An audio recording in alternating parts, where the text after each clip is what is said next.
6 inches of water can knock a person down. A foot can take your car off the road. This is not safe. You do not need to be out in these conditions right now. This line looks to be about 30 to 40 feet long, and it was actually knocked down by one of these tree limbs up here behind me. Soybeans and tobacco, like the ones here in this greenhouse, are some of North Carolina's main cash crops. Grifton Public Library's facade has been totally ripped off. Here, what can you tell us?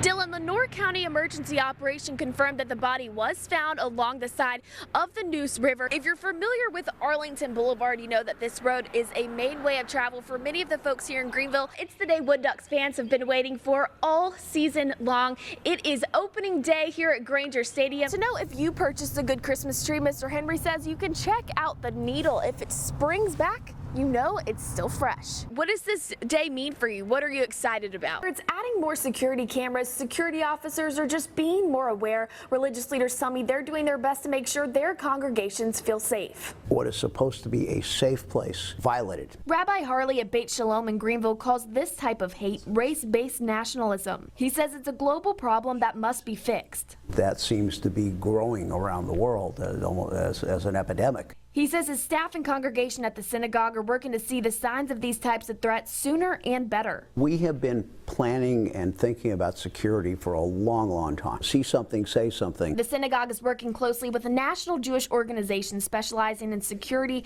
and they've also been working with local law enforcement. The last thing we thought about was doing security for worship in schools, but that day and time is upon us. Deputies say they have been educating congregations through different seminars and presentations. From how to deposit their money, as to security for their ushers and people watching the church, what to look for, how to report things. Staff at Koinonia Christian Center in Greenville also have various security measures in place. We have valet, we have ushers, and our motto with them is if you see something, say something. But the security team is here. They're kind of watching the building, patrolling. They say one of the ways they keep their facility secure is limiting access, especially during worship or large events. The days in which we live, there was a time where you didn't have to have those type of conversations. But because of the day in which we live, yeah, we have those conversations quite frequently. We do our very best to make sure that we're not a soft target. And our congregants know that we have taken every measure we can take to make sure that when they come here to pray, they're in a safe spot. We're learning how to be more prepared. Religious leaders here in the East tell me the interfaith support system has been positive and strong, and they hope that bond will help educate people and in turn combat against these threats. Gann, 9 on your side. Hospitals across the country are now required to post their prices for each procedure online. It's all part of the federal government's new hospital transparency law. WNCT's Gann spoke with medical experts and breaks down what you need to know. A hospital's charge master list has been around since the 60s, but now each list has been compiled so you can compare costs, but it's not that simple. It is huge, thousands and thousands of prices. The Hospital Price Transparency and Disclosure Act of 2018 went into effect on January 1st in an effort to give patients a better understanding of the cost of treatment. Patients are able to access this information on state health websites. Here's how it works. Go to the North Carolina Department of Health and Human Services website. You can search by county, city, or facility. Then you're able to compare the charges for every procedure or surgery that hospital or medical center offers. But the information may not be as easy to understand as people think. We spoke to Julie Henry, the spokesperson at the North Carolina Healthcare Association in Raleigh. She says this new federal law can be overwhelming for patients. If it's a specific procedure and you're trying to compare, that may not be that difficult.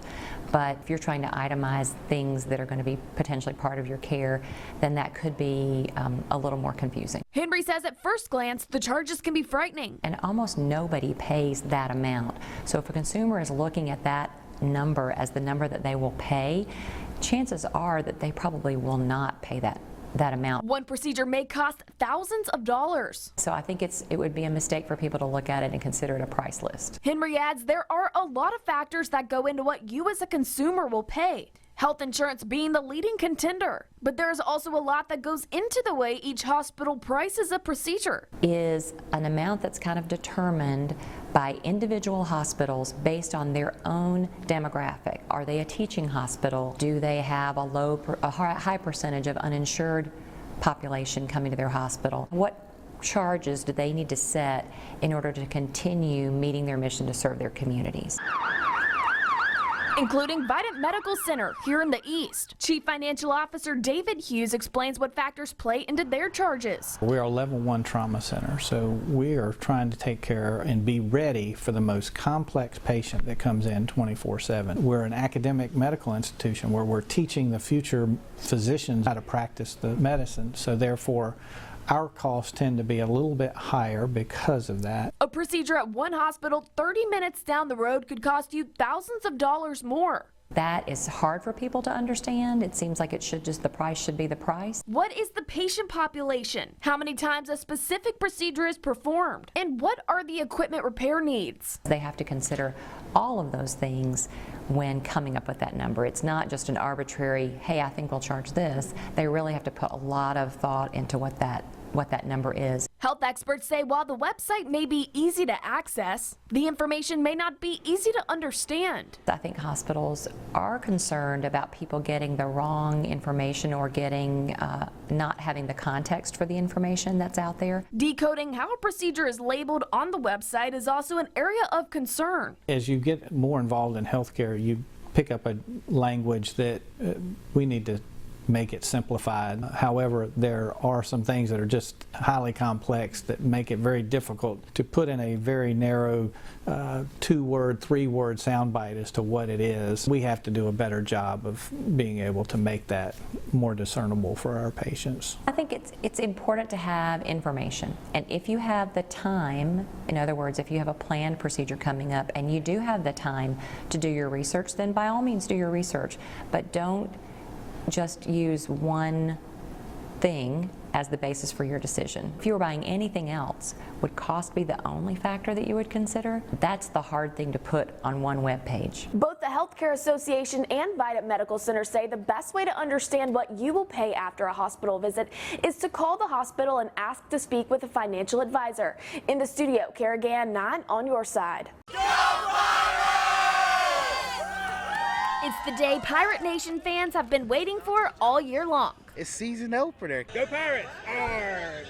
Fans of all ages, repping their purple and gold, started coming out to the tailgate around 11 o'clock today. Well, it's always exciting. You know, you get to come in, people start showing up for the tailgate, get here 6 hours ahead of time, ready to go cheer on the Pirates. It's all ships and pirate ships, for the best ships for friendship. It's about 90 degrees out here today, but that's not stopping ECU fans from popping up their tents, rolling over to the tailgate, and getting ready for tonight's big game. I love the Pirates. I'm an alum here, graduated 3 years ago. What more to come back to the city of Greenville to come here and experience the Pirate football life today. They fired up their grills, strung their flags, and set up their games, getting ready for tonight's matchup.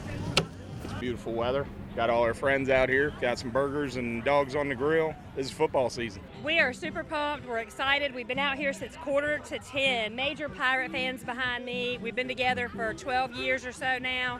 We're ready to see our Pirates take the field. And no matter the outcome of tonight's game, these fans will still have fun. Gann, 9 on your side.